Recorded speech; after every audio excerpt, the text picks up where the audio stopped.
You won't believe what happened to us on what started as a normal day at the barn. We were just going about our business when suddenly, a man showed up claiming to be an HOA officer. Without any warning, he cut the padlock off our barn door. At first, we thought maybe there was some kind of mistake or misunderstanding, but things quickly took a darker turn. We didn't know who he really was or why he was so determined to get inside. What made it even more chilling was what happened next. The sheriff was already waiting nearby, holding a rifle. It felt like something straight out of a movie, but it was very real. There was confusion, fear, and a lot of questions. Why was this officer acting like he owned the place? And why was the sheriff there with a rifle, ready for something serious? We had no idea if this was a setup or something much worse. The tension was thick, and every second felt like it could explode into something dangerous. This isn't just a story about a padlock or a barn. It's about trust, authority, and what happens when those lines get blurred. I'll tell you everything that happened next, but first, you need to hear how it all started. So here's some background. Our property is in a neighborhood managed by a homeowners association, but things haven't always been smooth.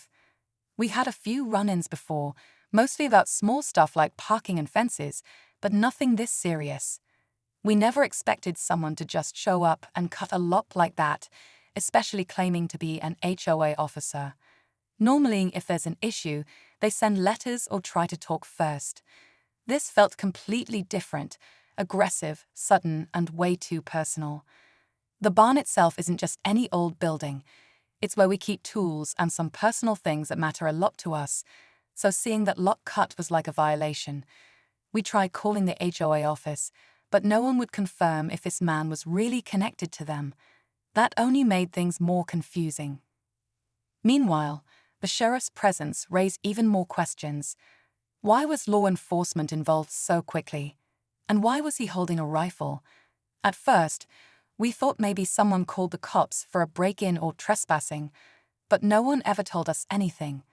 The sheriff stayed silent, just watching and waiting, which made the whole situation feel even more tense. We were left standing there, unsure who to trust, the man who cut the lock or the sheriff waiting with that rifle. And that's when things got even stranger.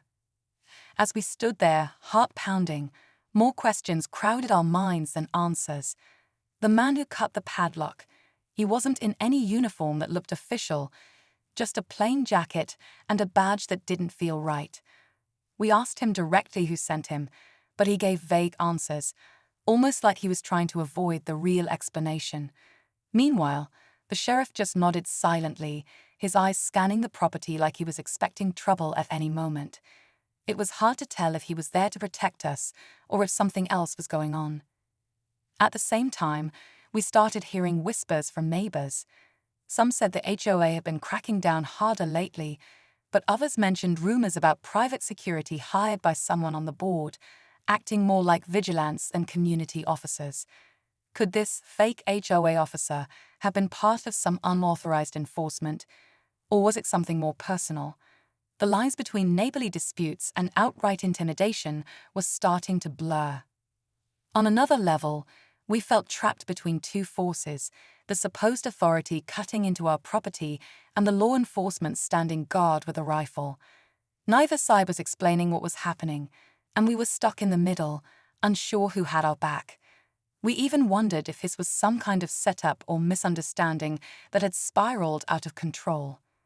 And then, as if the situation wasn't tense enough, something unexpected happened just beyond the barn's edge, something that changed everything, but we still don't fully understand what it means.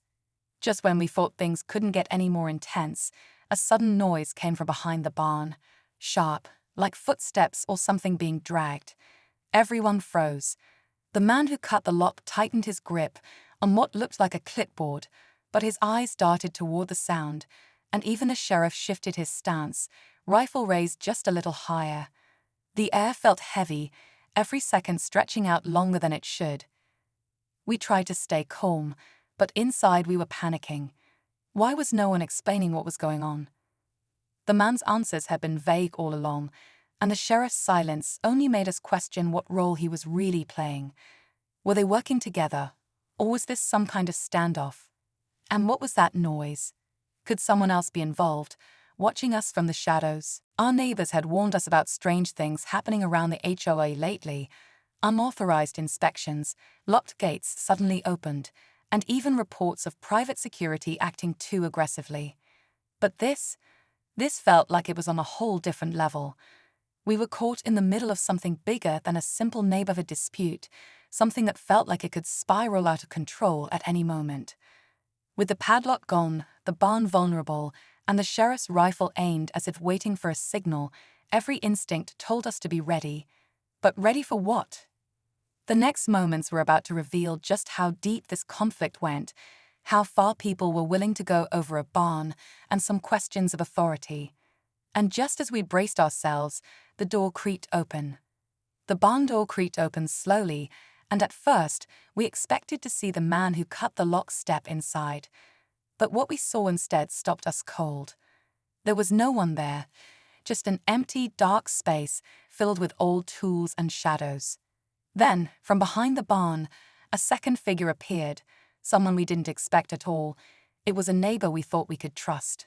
Her face was tight, eyes scanning quickly between us, the man with the badge, and the sheriff holding the rifle. She stepped forward and whispered something that made everything shift, something about threats she'd been getting after trying to speak up against the HOA's recent actions. Suddenly, it became clear this wasn't just about a padlock or a barn. This was about power, secrets, and maybe even fear spreading through the whole neighborhood. The man who cut the lock looked nervous the first time, and the sheriff's eyes didn't leave either of them. That's when we realized the situation was bigger than we imagined. Layers of conflict we hadn't seen before. What was supposed to be a routine HOA matter had become a tangled web involving neighbors, law enforcement, and people acting outside their authority. And with the barn door open and everyone watching, the tension exploded into something we couldn't control. We were stuck in the middle of a story nobody wanted to talk about, but the biggest question was still unanswered. Who was really pulling the strings? And how far were they willing to go? Just as the tension hit its peak, the sheriff finally stepped forward, lowering his rifle and speaking in a calm but firm voice. He explained that the man with the badge wasn't actually an HOA officer at all. He'd been impersonating one, trying to intimidate residents to force them into compliance with some secret agenda tied to the neighborhood board. The sheriff revealed they had been investigating for weeks, waiting for the right moment to step in and catch the imposter in the act. The neighbor who appeared was actually helping the sheriff gather evidence. She had secretly recorded threatening messages and suspicious meetings. It all made sense now. The cut padlock was a move to send a message, not an official action. The sheriff apologized for the fear and confusion, but assured us they were there to protect the community and stop this dangerous game. Just when we thought the nightmare was over, the man with the fake badge suddenly lunged toward the barn, trying to grab something from inside before being tackled by deputies who had quietly arrived behind us. That's when we saw it, a hidden stash of documents and electronic devices linked to a larger plan to control the neighborhood's resources and silence anyone who resisted. With the imposter arrested and the sheriff's team taking over, it felt like justice was finally served. But as we watched the scene unfold, one final piece of the puzzle clicked into place. Someone else, higher up in the HOA, was still out there, watching, waiting, and maybe ready to make the next move. After the chaos settled, we finally felt a sense of relief, but also a lot of questions about what had really been happening behind the scenes in our neighborhood.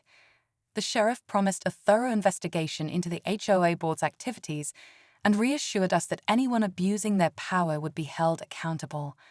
Our neighbor, who had bravely stepped forward, became an important part of exposing the truth and helping protect the community from further harm. We learned that sometimes the people you think are there to keep order can cross the line, and it's important to stay vigilant and question things that don't feel right. This whole experience showed us how quickly trust can be broken, but also how standing together and speaking up can make a difference.